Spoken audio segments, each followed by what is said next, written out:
नमस्कार, उत्तराखंड की खास खबरें देखें। अब मैं हूं आपके साथ साहिल केरनी। हरिद्वार जिले को छोड़कर राज्य की समस्त गठित 7,477 ग्राम पंचायतों का कार्यकाल आज समाप्त हो जाएगा। ग्राम पंचायतों में आज शाम से प्रशासक नियुक्त कर दिए जाएंगे। ग्राम पंचायतों में सहायक विकास अधिकारियों को ग्राम पंचायतों का प्रशासक बनाया जाएगा, जबकि क्षेत्र पंचायतों में 29 नवंबर से प्रशासक नियुक्ति किए जाएंगे। शासन ने इस संबंध में आदेश जारी किया है। जिलों के विकासखंड के सहायक विकास अधिकारी पंचायत को प्रशासक नियुक्त करने के लिए संबंधित जिलों के जिलाधिकारी को अधिकार दिया गया है।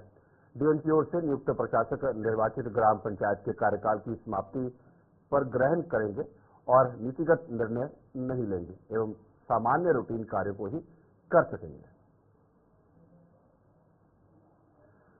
यूपीसीएल के 4300 करोड़ की उपभोक्ताओं से वसूली या सरकार से एडजस्टमेंट के पुराने हिसाब किताब की वजह से नए वित्तीय वर्ष का बिजली दरों का प्रस्ताव अटक गया है। मुख्य सचिव एवं निगम अध्यक्ष राधा रतूड़ी की अध्यक्षता में 120वीं बोर्ड बैठक हुई। बैठक में नई विद्युत दरों पर चर्चा हुई तो 4300 करोड़ का पुराना हिसाब किताब फिर बीच में आ गया। क्योंकि यूपीसीएल पर करीब 5000 करोड़ की देनदारियां हैं, यूपीसीएल ने नियामक आयोग से 15 दिन का समय मांगा है। उत्तराखंड विद्युत नियामक आयोग ने अस्तित्व में आने के बाद इस रकम को तभी सेटल करने का आदेश दिया, जबकि इस संबंध में कोई शासन आदेश जारी हो, लेकिन आज तक शासन आदेश जारी नहीं हुआ। इस वजह से ये देनदारी अब बढ़ती हुई 4300 करोड़ रुपए पर पहुंच गई। इसलिए यूपीसीएल प्रबंधन चाहता है कि 4300 करोड़ का ये बोझ उपभोक्ताओं पर डालने के बजाय सरकार के साथ देनदारियों से एडजस्ट किया जाए। इसका प्रस्ताव 2 बार वित्त विभाग रिजेक्ट कर चुका है। बैठक में तय हुआ है कि इस मामले में मुख्य सचिव की अध्यक्षता में बैठक होगी, जिसमें सचिव वित्त और सचिव ऊर्जा भी शामिल होंगे। पुराने हिसाब किताब यूपी से अलग होने के बाद उत्तराखंड के हिस्से में 1058 करोड़ की थी देनदारियां। 508 करोड़ का निपटारा यूपी के टैरिफ और फिर उत्तराखंड के टैरिफ में किया गया। देनदारियों के बचे हुए 550 करोड़ को लेकर कोई निर्णय नहीं हुआ था। 550 करोड़ से बढ़कर देनदारियों की राशि पहुंची 4300 करोड़। यूपीसीएल पर करीब 5000 करोड़ की है पुरानी देनदारियां। पुराने हिसाब किताब के कारण नए वित्तीय वर्ष का बिजली दरों का प्रस्ताव अटका।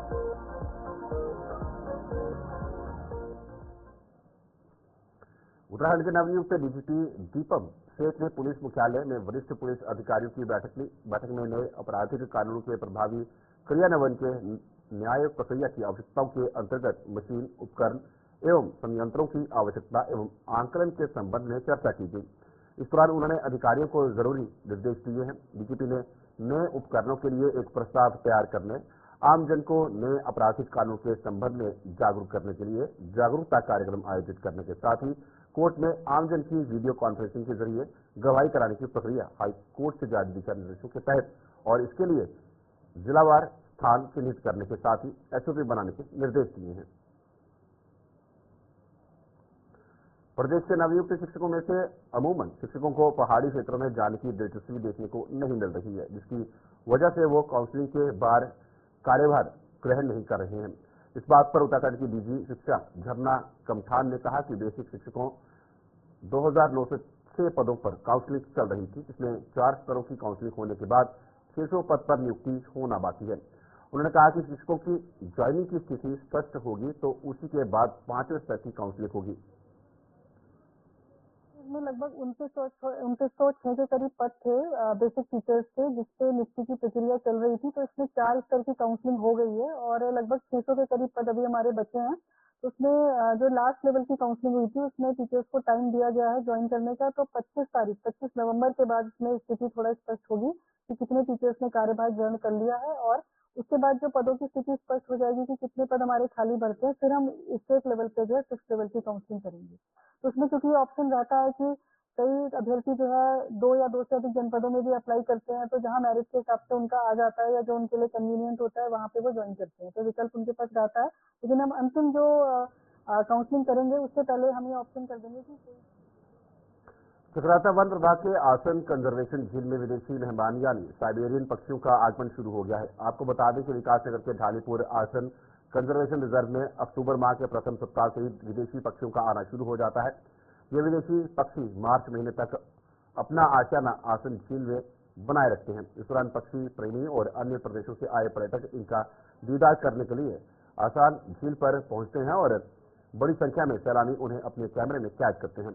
अक्टूबर माह के प्रथम सप्ताह में शुरू हुई विदेशी पक्षियों की आगमन लगातार बढ़ती जा रही है।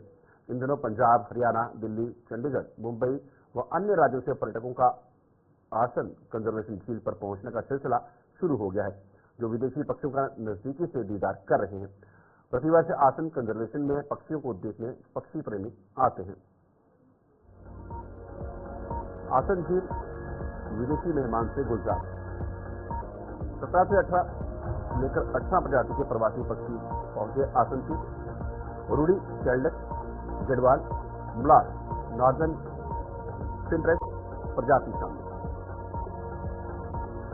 अक्टूबर के प्रथम माह में शुरू हुआ विदेशी पक्षियों की आगमन। 6,000 तक विदेशी मेहमान के आसन झील पहुंचने की संभावना। 16,000 किलोमीटर की हवाई यात्रा तय करके पहुंचते हैं आसन झील। विदेशी पक्षियों को देखने उमड़ रहा पक्षी प्रेमी का जनसमूह। केंद्रीय गृह मंत्री अमित शाह कल 28 नवंबर को मसूरी स्थित लाल बहादुर शास्त्री प्रशासनिक अकादमी का दौरा करेंगे। केंद्रीय गृह मंत्री के इस दौरे को लेकर शासन प्रशासन तैयारी में जुटी हुई है। शासन स्तर पर गृह मंत्री के इस दौरे को लेकर अहम बैठक हो चुकी है। इसमें सुरक्षा जैसे महत्वपूर्ण विषयों पर चर्चा की जा चुकी है। गृह मंत्री के स्वागत के लिए भाजपा के नेता भी कमर कस चुके हैं। भारत के गृह मंत्री और भाजपा के पूर्व राष्ट्रीय अध्यक्ष आदरणीय अमित शाह जी 28 नवंबर को उत्तराखंड के एक दिवसीय भ्रमण पर आ रहे हैं। करीब 11 बजे उत्तराखंड में वो पहुंचेंगे और उसके बाद लाल बहादुर शास्त्री अकादमी में एक समारोह में शामिल होने के बाद 4 बजे करीब उनकी वापसी दिल्ली की होगी। भारतीय जनता पार्टी के सभी वरिष्ठ पदाधिकारी जॉली ग्रांट एयरपोर्ट पर उनके स्वागत के समय में और उनकी विदाई के समय में माननीय गृह मंत्री जी।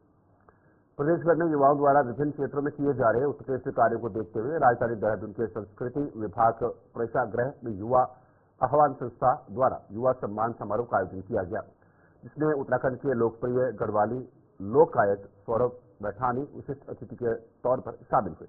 इस दौरान सौरभ मैठानी और अन्य विशिष्ट अतिथियों द्वारा प्रदेश में उत्कृष्ट कार्य करने वाले युवाओं को सम्मानित किया। इसके चलते उत्तराखंड में मांगल गीतों से अपनी छवि बनाती हुई नंदा सती ने अपने हुनर का प्रदर्शन किया और उन्हें सम्मानित भी किया गया। इस बीच गढ़वाली लोक गायक सौरभ मैठानी ने कहा कि विगत वर्षों में भी युवा आह्वान संस्था द्वारा ऐसे लोगों को सम्मानित किया गया है जो एक बेहतरीन पहल है। साथ ही उन्होंने कहा कि सम्मान न सिर्फ लोगों को प्रेरणा देता है बल्कि लोगों को सहज भी करता है। बहुत अच्छा लगा और युवा आह्वान द्वारा ये बहुत अच्छी पहल है और इस प्रकार के जो कार्यक्रम मुझे लगता है कि होने चाहिए, क्योंकि इससे एक जिम्मेदारी भी महसूस होती है। मतलब यहाँ पे आके मैंने प्रस्तुति दी, हर एक ने सराहा, तो मुझे इससे एक जिम्मेदारी बन जाती है कि हाँ इसको और अच्छे से करना चाहिए। और युवा आह्वान जो टीम है उनका भी मैं बहुत बहुत तहे दिल से धन्यवाद करूंगी कि उन्होंने इतना अच्छा सफल कार्यक्रम बनाया और आगे उम्मीद है कि ऐसे मौके और हर एक क्षेत्र में जो उत्तराखंड के लिए, उत्तराखंड की संस्कृति के लिए वो कर रहा है, तो ये ऐसी पहल करते रहें और हमें इससे हौसला मिलता रहेगा। हमारा तो युवा आह्वान संस्था है, युवा आह्वान इंस्पिरेशन अवार्ड, युवा आह्वान सम्मान जिसे हम लोग कहते हैं।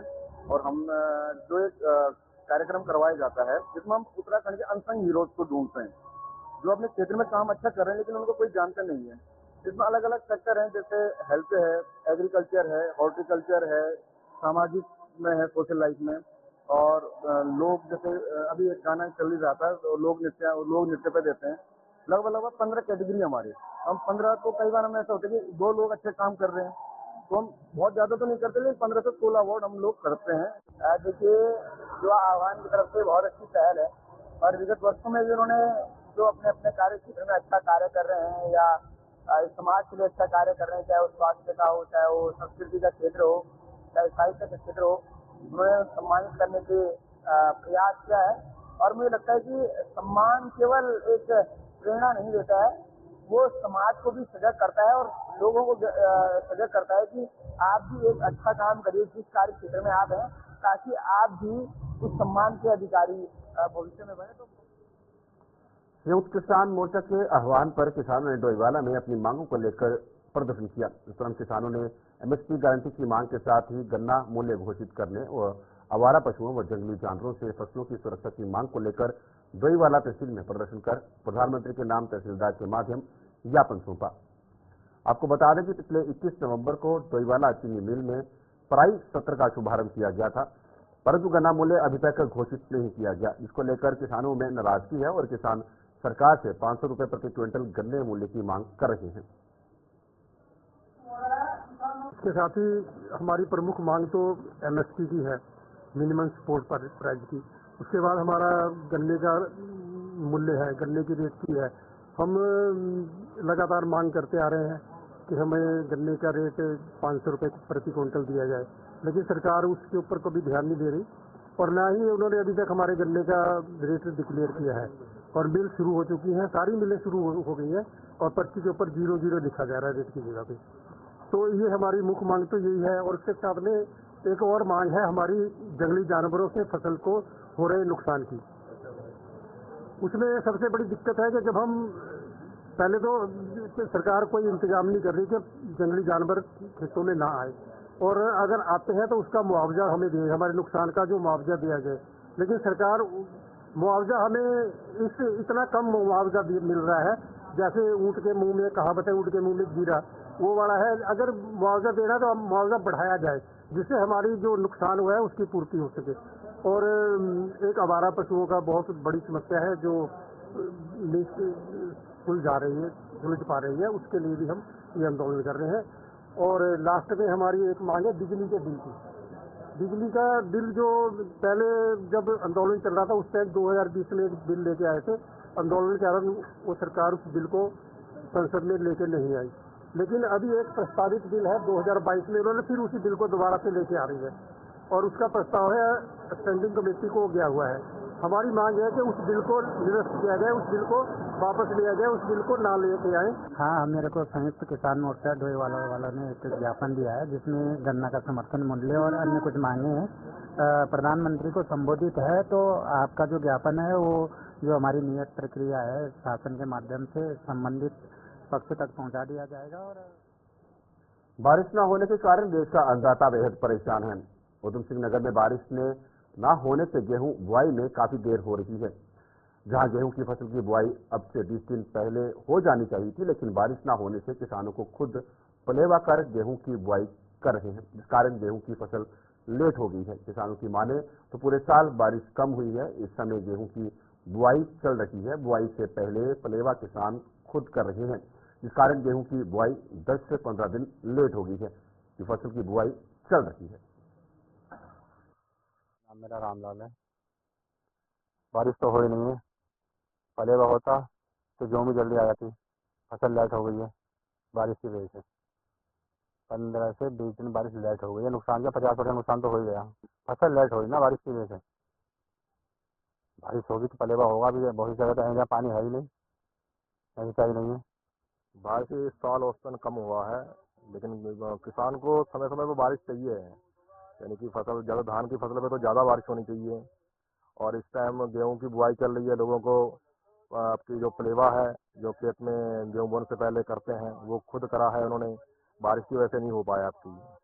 इस बार ज़्यादा नहीं, 10-15 दिन फसल थोड़ी लेट है। 10-15 दिन में पहले हमारे जो क्षेत्र में था वो जो इस समय बुआई चल रही है इससे पहले बोल रहे थे, 10-15 दिन पहले बोल रहे थे, लेकिन इस बार 10-15 दिन लेट हुई है। अभी जो गेहूं बुआई का समय है वो सही चल रहा है। जो अगेती गेहूं बुआई का समय है वो अभी चल रहा है। वैसे तो 20 नवंबर तक होता है, लेकिन अगर 30 नवंबर तक भी बोई जाए अगेती गेहूं की फसल। मध्य महेश्वर घाटी के ग्रामीणों की आराध्य देवी भगवती चंद्र कल्याणी राकेश्वरी की तपस्थली राशि गांव में 22 वर्षों बाद गाए जाने वाले 2 दिवसीय भगवती नंदा के पौराणिक जागरों के गायन की सभी तैयारियां पूरी कर ली गई हैं। 22 वर्षों बाद गाए जाने वाले भगवती नंदा के जागरूक गायन को लेकर ग्रामीणों में भारी उत्साह बना हुआ है। ज्ञानियों व प्रवासियों के रांची गांव की ओर रुख करने से रांची गांव सहित मध्य महेश्वर घाटी में रौनक लौटने लगी है। ग्राम पंचायत द्वारा भगवती नंदा के 2 दिवसीय पौराणिक जागरूक के सफल गायन व परंपरा का निर्विघ्न संपादन के लिए विभिन्न समितियों का गठन कर ग्रामीणों को जिम्मेदारी दी गई है। पौराणिक जागरूक के माध्यम से भगवती नंदा की महिमा का गुणगान किया गया।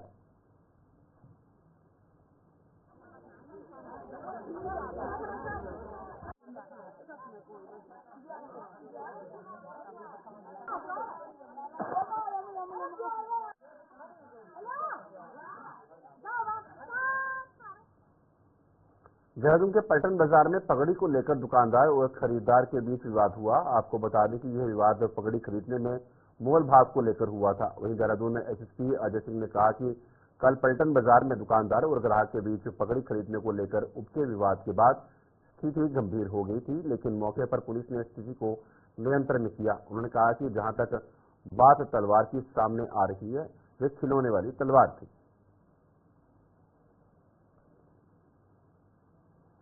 मंगलौर में कूड़ा डालने को लेकर 2 पक्षों के बीच विवाद हो गया। विवाद के बाद एक पक्ष ने दूध की डेयरी में इस्तेमाल होने वाला ज्वलनशील केमिकल महिला के ऊपर फेंक दिया। इसकी चपेट में आने पर 2 महिला झुलस गई। आनन फानन में पीड़ित महिला के परिजनों ने घायल महिलाओं को सीएचसी अस्पताल में भर्ती करवाया। केमिकल एसिड छींटे लगने से महिला के पैर झुलस गए। एसिड अटैक की सूचना मिलते ही पुलिस में हड़कंप मच गया और आनन फानन ने घटनास्थल पर पहुंचकर घटना की जानकारी ली। पुलिस ने 2 आरोपियों को भी मौके से हिरासत में लिया और घटना की जांच करने में जुट गई है।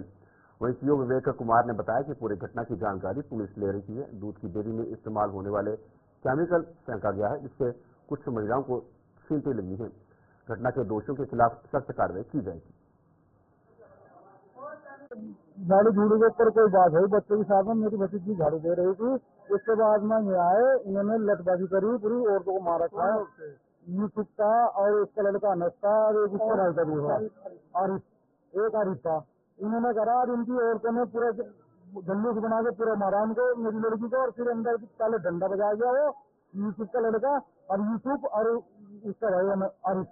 और उसके बाद में जो है तेजाब लगा, अंदर से ठा गए, तेजाब घेरा, वो दुपट्टा फंस गया, दुपट्टा सारा जल गया और पैरों पर गिर गया उससे। और सब औरतों को किसी के कपड़े फूके पड़े, किसी का पैर फूक गया, किसी का फूक गया। पुजारी कंटे मैंने पुलिस को दे चुका हूँ। ठीक है जी, बस यही था। तेजाब कहाँ से आते हैं? तेजाब अपने घर में से खा के लाते। दूध का काम है इनका, नंबर 2 का काम करते हैं ये। सब कुछ नंबर 2 की घी बनाते हैं, नंबर 2 के तेजाब से। इस बात को जैसे मामला फूल पकड़ा था, हम यहाँ की थोड़ी कोई, हम नहीं गए यहाँ की कोई, लेकिन ये है कि जो बदला रही पब्लिक बदला रही है, सफाई का नाम इसका साफ सफाई के लोग है। इस बार वहाँ की इनने थोड़ा इनके भी पैर जला हुआ है, पूरा जला हुआ है इनके पास। मोहल्ला खटीड़ा में एक घटनाक्रम हुआ जिसमें 2 पक्षों की आपस में जो झगड़ा हुआ था कूड़े को डालने को लेकर, झगड़ा प्रकाश में आया, जिसमें जो दूसरा पक्ष की कोई डायरी है, डायरी पे रखी किसी केमिकल को उन्होंने फेंका उनकी तरफ, जो जमीन पे गिर के शायद चींटे कुछ लोगों को आई है। अभी मौके पर इंस्पेक्टर साहब और बाकी हमारी टीम है। अभी जो भी जिन लोगों ने भी ऐसा कृत्य किया है उनके खिलाफ सख्त से कार्रवाई की जाएगी। पूरी घटनाक्रम की जानकारी भी की जाएगी।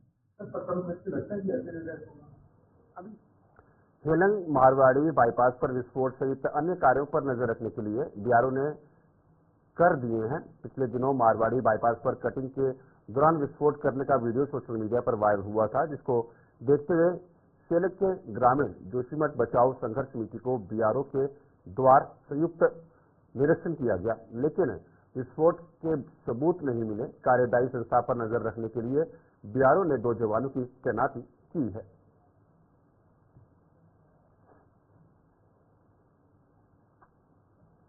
पौड़ी पुलिस ने टैक्सी बुक कर टैक्सी चालकों से ठगी करने वाले एक अभियुक्त को चोरी के 7 मोबाइल फोन के साथ गिरफ्तार किया है। दरअसल पंकज नाम का अभियुक्त पहले टैक्सी बुक करता था, फिर कैश न होने पर गूगल पे से पैसे ट्रांसफर करने की बात कहकर टैक्सी चालकों से फोन छीनकर फरार हो जाता था। अभियुक्त ने एक टैक्सी चालक के गूगल पे अकाउंट से 23,000 रुपये भी ट्रांसफर किए। शातिर अभियुक्त को पुलिस ने बुआ खाल के पास से गिरफ्तार कर लिया है, जिससे 7 मोबाइल फोन भी पुलिस ने बरामद कर लिए हैं।